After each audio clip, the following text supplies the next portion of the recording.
Ladies and gentlemen, how's it going? Once again, I'm Ned from Nev's Tech Bits. Today we're going to be having a look at a Lenovo Tiny System Core i3 8th generation, an M720q. Check out the back. We have HDMI, we have display. They're actually rocking both of them. Oh, it's two displays. Kind of sad they don't have a VGA on this thing, but it is what it is. Old school power, of course. 1, 2, 3, 4 USBs, 2 are USB 3.0, and got the Thunderbolt Firewire, whatever they call that thing, on the front. And of course the power. Now, let me find a Phillips, and we'll take a look on the inside of this thing. Alright, so I'm just going to pull her back, get into her all standard like. Here we got what we got on the inside. It looks like we went with a standard platter drive. Got the huge fan right on the standard size PCU. And oh, look at that. Look how cute. Look how cute. Okay, wow. So I just took this thing out to have a look, and I gotta warn you guys, be careful, because we have a little, just a little SATA 1 clip in there. It's not your standard SATA port. Small clip right down here. Check it out. Come on, autofocus. Yeah. Okay. So, geez, this chip here must be the North Bridge then, because there's no way that that could be, or is it the video card sitting up there? Oh my goodness, we have a spot for an expansion board over there. That's interesting. Wonder what you'd put in there, how that would work. Okay, so the strange part here is I am not seeing any place for an M.2 board. Should be said the power supply is 65 watts. It was on the back. Man, I feel so silly when I forget that that's where they put these things. M.2 right there. I believe that's an NVMe.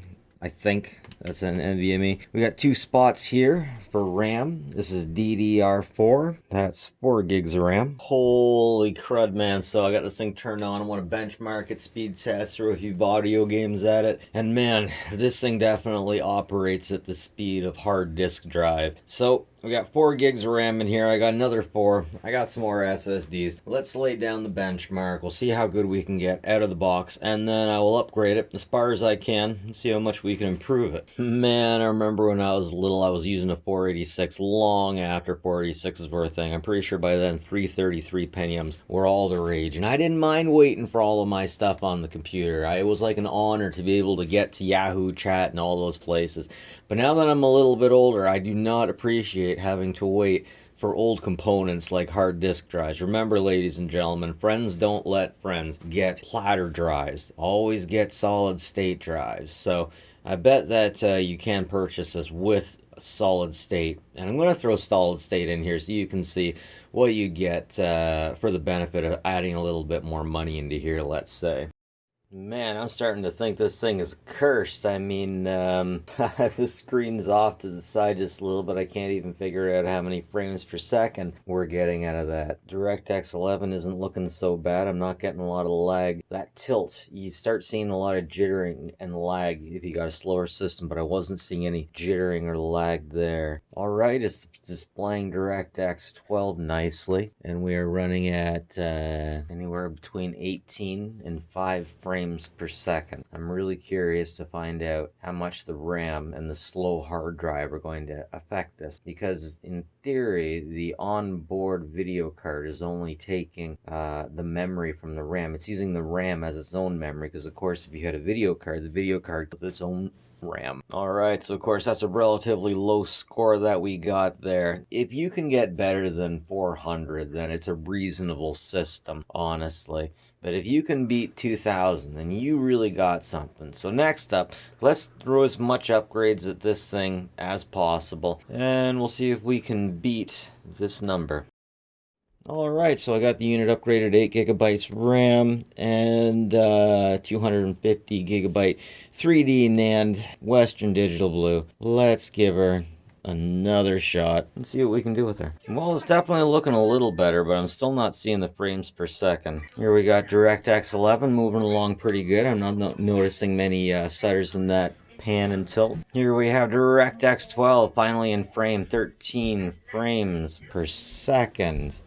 I definitely think that this is running better than it did last time. I want to say that I remember, this is the next morning now, because I was cloning over the solid state drive from a hard disk drive. But this definitely feels like it was a lot faster, or it is a lot faster than it was last night. Okay, wow, I'm just blown away at the difference. That's what, like a 2 times difference, 100% difference? Whoa, not bad, not bad.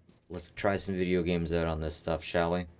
Alright, first up, let's try out some Fortnite. It automatically has it in performance mode, so let's see what that's actually going to mean for the gameplay. Alright, we've loaded in the waiting room and we're getting about 45 frames per second. It looks like there are very few skins that have actually loaded up. We just hit the bus after about a second. We got, oh, it's going back to blurry again. Alright, let's talk more rock. Let's get down here. We'll talk to the orb and see if any of these ladies want to see me at the bottom. Getting real close and personal with the orb at about 32 frames per second on this i3 with basically just the onboard video.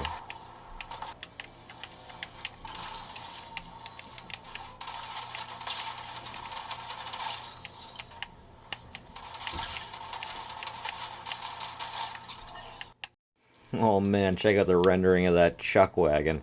Yeah, there's definitely something to be desired here.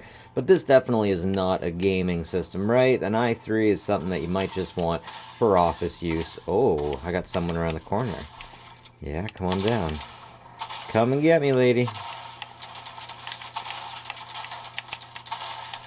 Uh-huh. Yeah, anyways, where were we? Yeah, so video games are definitely not the kind of thing that you want to be playing on an i3. When it comes to an i3, when it comes to gaming, you want an i5 at least, right? What is this? Grand Theft Auto 5 for ants? Yeah, so that's the biggest screen that I can get. If you don't mind squinting in really close, you can feel this awesome 30 frames per second, folks. Yeah, that's the awesome stuff. Man, I wish I could survive a fall like that. But, you know, if this is the kind of thing that if you're stuck at your stepdad's and you just gotta play with something so you don't have to be social or anything, yeah, you know what, you might get away with something like this. I like how they just stop. They're like, oh, this guy seems to want to get into my car. We should just stop and let him in. Yeah, anyways, it'd be good in like an absolute pinch. But if you're a real gamer, you definitely want something better than this. But once again, let's face facts. If you want a gamer system, you need a GPU. You need a bigger system, not a tiny system. This system's good for office work. And I would argue that you definitely need a solid state drive, not a hard disk drive. Remember, friends don't let friends get hard disk drives, no platter drives, solid state all the way, baby. And that's how it has to go. But ultimately, not so bad. Don't get a platter drive. i5 is what you want at least for gaming. And that's about it, folks. Alright, and lastly, just because nobody at all asked, here is how much hashes I can get out of this thing. We're mining some Bitcoin, friends. Yep, I can get a whole 8 cents USD out of this thing per day. That's probably less than the cost of energy, right, Colonel? Well, folks, that's it from me, Nev from Nev's Tech Bits. Like and subscribe if you like this stuff. Always appreciated. More importantly, folks, take care of each other.